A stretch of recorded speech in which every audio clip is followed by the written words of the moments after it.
이제 저자서문 끝까지 다뤄보도록 하겠습니다.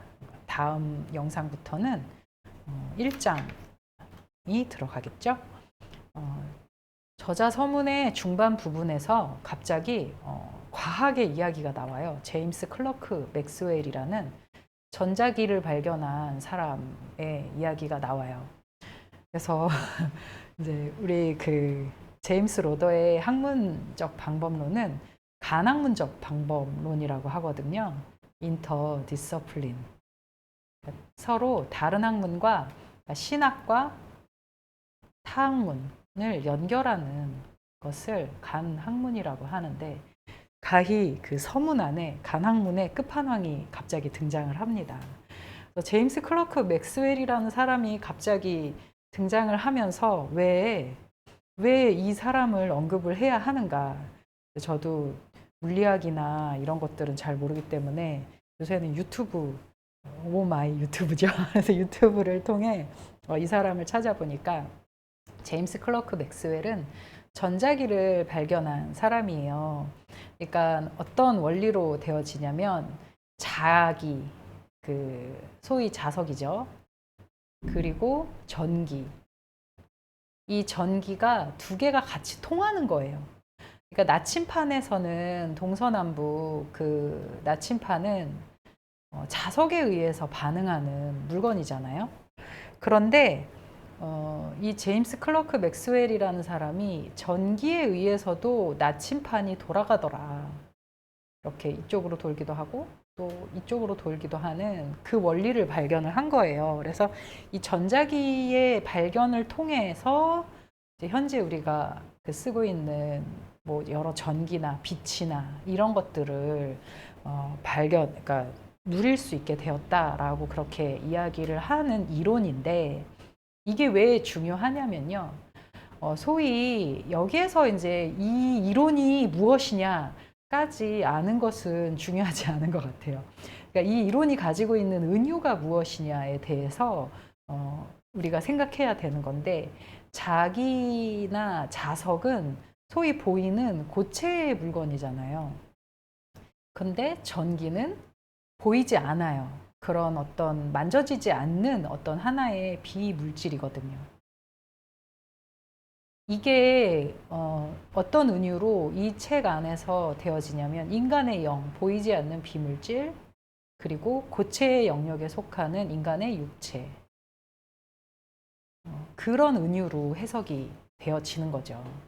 그러니까 뉴턴이라는 사람이 가지고 있었던 것은 이제 중력 이론을 말하잖아요. 중력 이론을 통해서 이 세상의 어떤 힘이나 역학이 아주 분명하게 존재하는 것을 말하고 있는 소위 기계론적인 모델. 그러니까 기계론적이라는 그 표현은 어떻게 보면은 보이는 것, 그리고 역학이 분명한 것. 역학이 보이는 거죠. 보이는 역학이 기계론적인 거잖아요. 그런데 거기에서부터 이탈한 릴레이셔널의 모델이다라고 이야기를 하는 거죠. 그러니까 이 책은 그런 릴레이셔널한 모델이다라는 거죠. 그러니까 분명히 보이는 기계론적인 모델의 소위 일반 발달 심리학, 인간만을 다루는 그런 책이 아니라 릴레이셔널한 모델, 바로 보이지 않는 이 전기의 영역과 같은 인간의 영, 그리고 육체의 영역과 같은 인간의 발달 심리. 그래서 여기에는 소위 심리학이 들어가는 거고요. 그리고 그 다음에는 인간의 영, 그리고 죽음을 포함한 어떤 구원의 문제까지 다루어야 하는 인간 존재, 스피릿을 다루는 거죠. 그래서 이제 제가 그냥 이거는 막간에 하는 이야기이지만, 소위 그 제임스 파울러라는 기독교 학자가 있어요. 근데 그분과 함께 비교되는 것으로 제임스 로더를 다루고 있어요. 서로 많이 비교를 하는데, 엄밀히 말하면 제임스 파울러는 바로 이렇게 하면 제임스 파울러 학파 분들께서 되게 싫어하시겠는데 인간의 어떤 기계론적인 모델에까지만 다루는 것이다 라고 볼 수 있습니다. 그리고 인간의 어떤 육체의 영역까지만 다루는 내용이라고 볼 수 있습니다. 그런데 제임스 로더는 현재 인간의 발달 심리학적인 육체의 부분과 영의 부분을 다루고 있다는 거죠. 그러니까 이게 이제 아주 가히 획기적인 발견이다. 제임스 클러크 맥스웰이라는 사람이 전자기의 발견을 한 것은 인류의 어떤 그 자연 질서를 다시 그린 발견이다. 이건 나중에 얘기해 드릴게요. 그것처럼 나도 그런 발견을 한 것이다. 라고 말을 하는 거예요. 제임스 로더의 교수님은. 그 발견을 했다라는 것이 어떤 근거로 말씀을 드리는 거냐? 바로 영입니다. 그런데 이게 육체와 영이 뭐 우리는 믿는 사람들은 육체와 영이 서로 같이 함께 공존한다라는 것 누가 이걸 교회 다니는 사람들이 반대하겠습니까? 그런데 세상의 학문 안에서는 이건 자연히 배제가 되어지는 그런 영역인 거죠. 그런데 이 부분이 같이 함께 그러니까 연결되어 있다라는 그 구조를 어떤 것으로 설명을 하려고 하는 거냐면 관계적으로 연결이 되어 있다. 릴레이셔널하게. 그 내용이 바로 성령의 관계론적 그 제임스 로더의 그 마지막 그 파란 책이 있어요. 그 내용이 바로 이런 부분을 아주 자세하게 다루는 내용입니다. 하여튼 이런 이야기예요. 제임스 클러크 맥스웰이라는 이 과학의 이야기를 끌어들인 이유는 전자기의 발견과 같은 인간 존재에 대해서 육체나 소위 발달 심리학만을 다루는 일반 학문적인 그런 책이 아니다. 현재 이 스피릿 오브 로직이라는 이 책은 바로 영의 영역을 다룬 책이다라는 것을 강조하고 있는 거죠. 정말 그런지 한번 계속 책을 읽어보시면서 한번 보시기 바랍니다. 저는 이 말에 동의합니다. 예, 기존의 인간 발달 연구는 기능주의, 구성주의, 경험주의 혹은 이원론적인 뉴턴주의의 영향을 받고 있다. 서문에서 나오는 내용인 거예요. 이렇게 그런 영향을 받은 인간 발달의 연구였다. 뭐 거의 변증법적이죠. 뭐 변증법적에 이제 그것도 엄밀히 말하면 해겔적인 변증법인 거죠. 정과 반이 만나 합을 이루는 거죠. 그리고 소위 피아제의 인지발달 단계도요. 동화와 조절이라는 그 단계를 거쳐서 올라가는 거죠. 계속 동화를 새로운 자극에 대한 스키마에 동화와 조절이라는 것을 거쳐서 또 새로운 동화와 조절을 거쳐서 또 새로운 지식을 형성하는 거죠. 정과 반과 합, 정과 반과 합. 그래서 그렇게 인간의 지성은 혹은 지능도 그런 식으로 발전을 해 나간다는 아주 대단한 발견인 거죠. 그리고 제임스 파울러라는 사람도 그렇게 이제 어떤 변증법적인 구조 속에서, 그러니까 엄밀히 말하면 해겔입니다. 해겔의 변증법적인 구조 속에서 인간의 어떤 신앙의 발달 단계를 이야기를 하는 거죠. 그런데 그런 어떤 사고 방식들은 그 인간의 이성 안에서는 판단할 수 있는 부분이지만 그렇다면 어떻게 하냐? 인간의 구원이나 영은 어떻게 설명할래? 인간의 구원이나 영은 어떻게 발달하는 건데? 라는 퀘스천을 붙인 거죠. 그래서 그러니까 이제 제임스 로더의 이 로직 오브 스피릿의 이 책은 나는 이거를 다 포함하고 있어. 그리고 거기에다가 영이라는 주제에 대해서 함께 다룬 거야. 근데 이것들이 서로 따로따로 떨어져 있는 그런 구성체가 아니라 소위 이원론적인 듀얼리스틱한 그런 구성체가 아니라 관계, 릴레이셔널한 그런 관계 구조로 되어 있다를 말하는 거죠. 그래서 이거 제가 이거 잘못 편집한 것 같아요. 그러니까 아까 이야기가 이제 반복이 되죠. 기존의 인간 발달 연구는 기능주의, 구성주의, 경험주의, 이원론적인 뉴턴주의의 영향을 받고 있는데 그의 가장 큰 원인이 관찰자의 주관적인 지식을 배제하기 때문입니다. 이제 마이클 폴란이라는 사람의 퍼스널 널리지가 이제 대두되고 있어요. 그러니까 사람들은 객관화된 어떤 그 경험주의적이고 실험주의적이고 그리고 증명 가능한 그런 이론을 이제 표방하죠.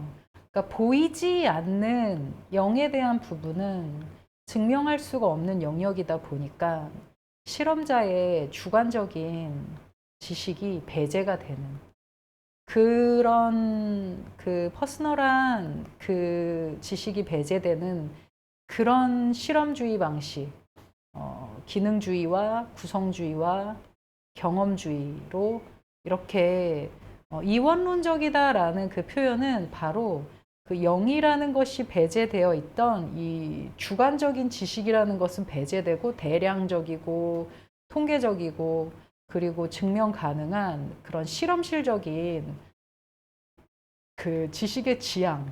여기에는 뭐가 이제 자연히 배제되어 있나요? 인간의 주관, 개인, 뭐 이런 식으로 이렇게 배제되어 있는 거죠. 근데 이제 최근에는 좀 다르잖아요. 포스트 모더닉한 그 안에서는 개인의 소리도, 마이너의 소리도 이제 중요한 주제로 떠오르게 되잖아요. 그러니까 그렇게 아예 이원론적으로 나눠 놓은 거죠. 그러니까 대량적이고 구성주의적이고 경험주의적인 것은 옳아. 오케이. 근데 개인주의적이고 뭐 주관적이고 이런 것들은 안 돼.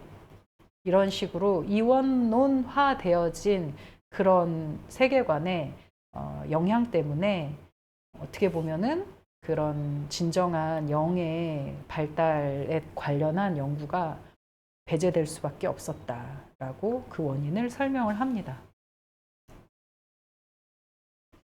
그런 관점은 뉴턴의 그 세계관, 즉 하나님과 우주에 대한 통제된 관점이라는 한계 안에서만 생각하는 것입니다. 그러니까 이 그런 관점이라는 것은 듀얼리스틱한 관점인 거죠. 이원론적인 관점. 그러니까 뭐 객관적인 지식은 수용하고 주관적인 지식은 배제해버리는 그런 세계관인 거죠. 뉴턴의 세계관이라는 것이 무엇입니까? 뭐 뉴턴이 나쁘다는 것이 아니라 힘의 역학이 너무나도 분명한 나머지 예를 들어서 태양이 존재하면 그 중력에 따라서 수금지화, 목토 천해명 쫙 태양계가 이렇게 돌아가고 있잖아요. 다. 그 중력이라는 하나의 아주 중심 세계 안에서 분명한 그 힘의 원리를 받들고선 다 이 중심으로 돌아가는 것. 그게 뉴턴의 세계관이라는 거예요. 근데 이게 이제 그 당시에는 태양계가 아주 가장 큰 세계라는 관점을 가지고 있을 때나 뉴턴의 세계관이 진리라고 받아들여졌을 텐데 우리가 이제 현재 살고 있는 우리의 시대는 태양계가 전부가 아니라는 것, 뭐 어린아이도 알고 있는 지식인 거잖아요. 이 태양계가 있고 이 태양계와 맞먹는 그런 은하계들이 막 그러니까 이런 중력을 가지고 있는 그런 별의 원주율이 수천억 개가 존재하는 게 은하계다. 그러면은 이 태양을 중심으로 현재 수금지와 목토 천해명이라는 태양계를 중심으로 수천억 개의 은하계가 다 같이 이렇게 돌아가야 되는데 근데 실제로 지금 현재 은하계는 여기도 은하가 하나 있고 여기도 은하가 하나 있고 여기도 은하가 하나 있고 여기도 은하가 하나 있고 여기도 있고 여기도 있고 막 여기 이 안에서 자기네들끼리 중력을 가지고 있고 여기도 이 안에서 자기들끼리 중력 가지고 여기 안에서 자기들끼리 중력을 가지고 있고 근데 실제로 우주는 다 같이 연결이 되어 있는 거죠. 이게 바로 세계관의 한계라는 거죠. 이 세계는 이 태양계만 중심으로 있지 않는다.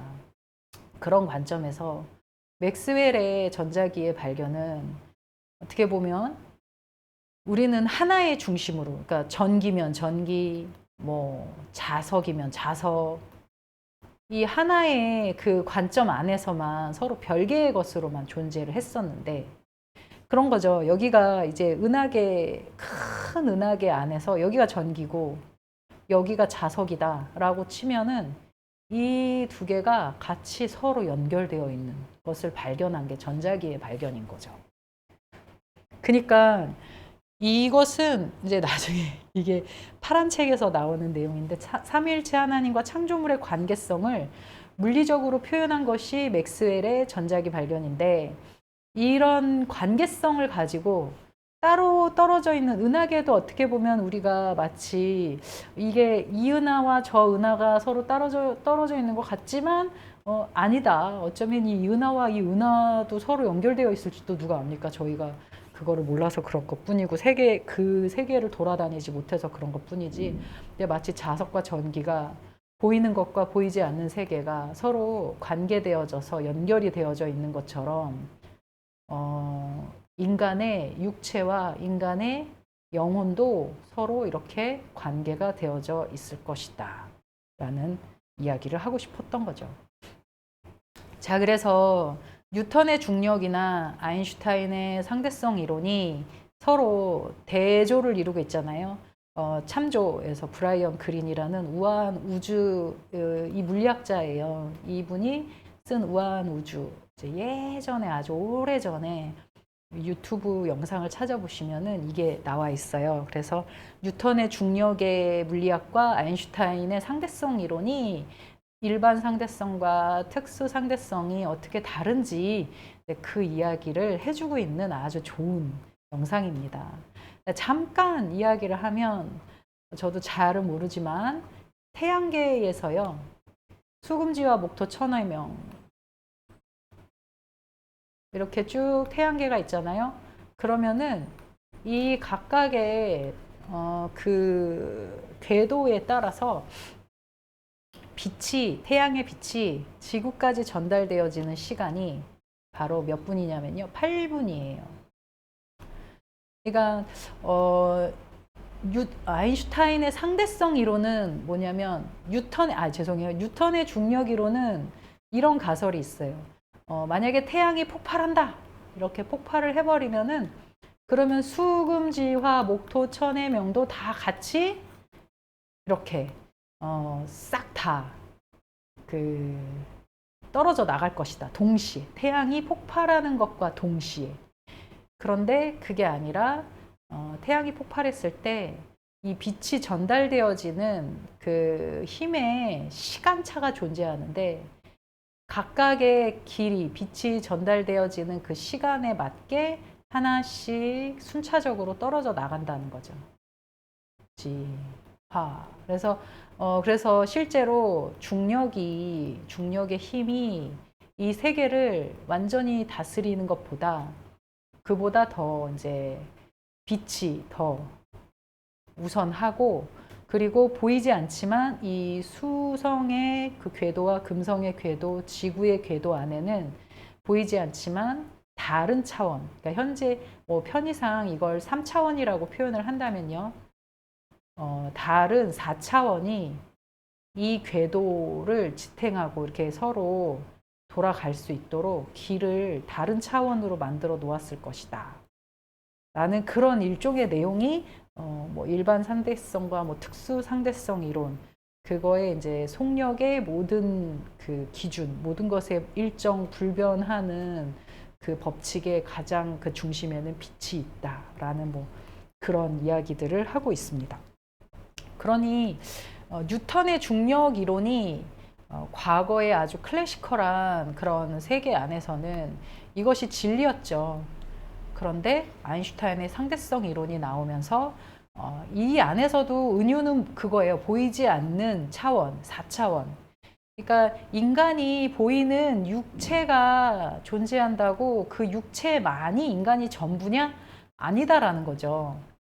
전부가 아니고 인간의 육체 외에 보이지 않는 영이 있다는 것을 그것을 같이 함께 다루고 있는 거죠. 그러니까 내 책은 로직 오브 스피릿은 지금 바로 이 영을 다루는 내용. 요 육체, 그렇다고 해서 내가 영을 다뤘다고 해서 육체를 안 다뤘냐? 그건 아니야. 나도 못지않게 심리학 이론을 아주 박식하게 했고, 영의 이론도 했어. 그러니까, 그래서 이게 인터디서플린이라는 거죠. 간 학문. 이 육체에 관련한 이론도 난 못지않게, 어느 학자 못지않게 다룬 거고, 영에 관련한 이론도 나는 어느 학자 못지않게 아주 창의적으로 접근하고 있는 책이야 라고 소개를 하고 있는 거죠. 그래서 경험주의적 혹은 실험주의적, 기능주의적 이 사고는 이 역동적 사고, 소위 보이지 않는 4차원의 세계, 뭐 전기와 자기가 같이 그 역동하는 세계, 이거를 무시하려고 한다라고 말을 합니다. 그래서 마지막에, 서문의 마지막에 이런 표현을 해요. 이 책은 신학과 인문과학 사이에 개방적이고 복합, 변인적인 관계에 대해 빛의 속도에 대한 연구와 비견되는 중요한 연구로 여겨질 것이다 라고 아주 그 가슴이 막 웅장해지는 그런 말씀을 하시는 거죠. 제임스 로더 교수님이. 전 여기에 동의합니다. 왜냐하면 그동안 사람들은 영에 관련한 부분을 다루면 뭐 사입이냐, 뭐 이단이냐 이래서 다루기를 되게 힘들어 했었던 거예요. 그런데 그 영에 관련한 내용을 너무 그렇다고 해서 뭐 이론적이지 않냐라는 것도 아니고 그 영에 대한 내용을 다루는 것이 뭐 근거 없고 막 터무니없이 그렇게 하는 게 아니라 적절히 과학적인 그 이론에 기반을 해서 가는데, 그게 이제 현재까지는 양자역학의 영역이 과학에서 그 소위 보이는 것과 보이지 않는 것에 대한 그것을 다루는 아주 그 확실한 그런 내용을 다루고 있는 거죠. 그래서 이제 이 책에서는 양자역학까지는 안 가요. 그래서 파란 책, 그 나이츠 오브 무브, 나이츠 무브인가? 죄송해요. 나이츠 무브예요. 그래서 성령의 관계적 논리와 기독교 교육 인식론이라는 책이 이 내용을 다루고 있는 거예요. 그러고 이제 여기에서 로직 오브 스피릿은 바로 로직 오브 스피릿. 이 책 안에서는 소위 인간의 육체와 인간의 영을 함께 다루겠다. 그걸 표현하려고 그 장황한 맥스웰의 이야기에서 아인슈타인의 이야기까지 한 겁니다.